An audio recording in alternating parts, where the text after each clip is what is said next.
Was, wenn ich dir sage, dass Holztürme kräftiger sind als Stahltürme? Fühlt sich komisch an? Lass uns mal reinschauen.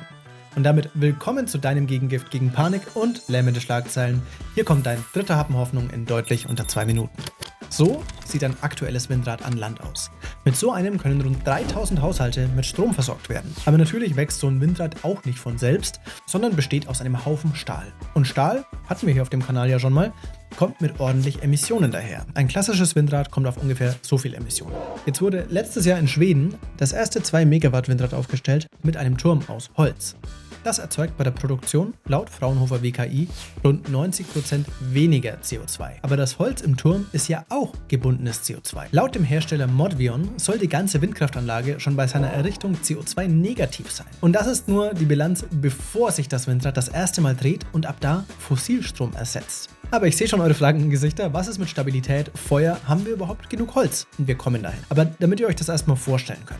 Anstatt also große, schwere Stahlringe per zig Schwertransporter zu transportieren, werden hier aus Fichtenholz furniert zusammengeleimte Teile auf normalen LKWs transportiert und mit normalen Kränen aufgestellt und vor Ort einfach verklebt. Aber brennt das nicht? Der Hersteller schreibt, dass es, wenn es tatsächlich Feuer ausgesetzt sein sollte, schlimmstenfalls glimmen würde, da es einfach zu dicht ist, um lichterloh zu brennen.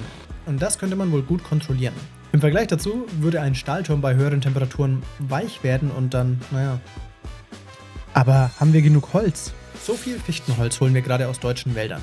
So viele Windräder will Deutschland die nächsten Jahre jährlich bauen und so viel Fichte braucht ein Holzwindrad. Angenommen, wir bauten Windräder ab jetzt nur noch aus Holz, bräuchten wir dafür 1 bis knapp 4% unseres Fichteneinschlags. Ob das jetzt viel oder wenig ist, sagt ihr mir es in den Kommentaren. Was mir gut gefällt, am Ende seiner Lebzeit kann so eine Turmwand zum Beispiel als Hochlastträger im Bau einfach weiter genutzt werden. Aber ist das stabil genug? Und das vielleicht Überraschendste? Ein Turm aus Holz hat eine höhere spezifische Festigkeit als Stahl. Das heißt, man kann mit Holz leichter höher bauen als mit Stahl. Und je höher ein Windrad ist, desto mehr Wind kann es typischerweise ernten. Man könnte fast meinen, die Evolution hätte gewollt, dass Holz der ideale Baustoff für hohe, dünne Türme ist. Für mich zeigt diese Story eine Sache ganz schön. Die IngenieurInnen da draußen, die könnten ganz leicht sagen, Windstrom ist 90% besser als Kohle. Job done. Tun sie aber nicht. Stattdessen überlegen sie sich, wie sie die letzten 10% an Probleme auch noch minimieren können. Einen Windrad-Fun-Fact habe ich gleich noch für euch, aber ich wollte vorher noch kurz sagen, das Thema Rotorblätter nehmen wir uns in einem separaten Video nochmal vor. Die Windenergiebranche ist sich nämlich der Problematik mit der Entsorgung durchaus bewusst und da gibt es gerade wirklich spannende Entwicklungen.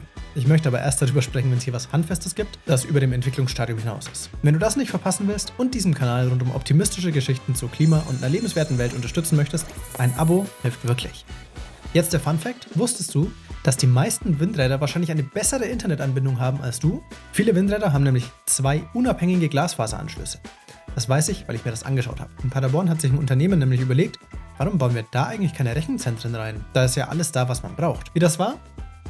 Tschüssi!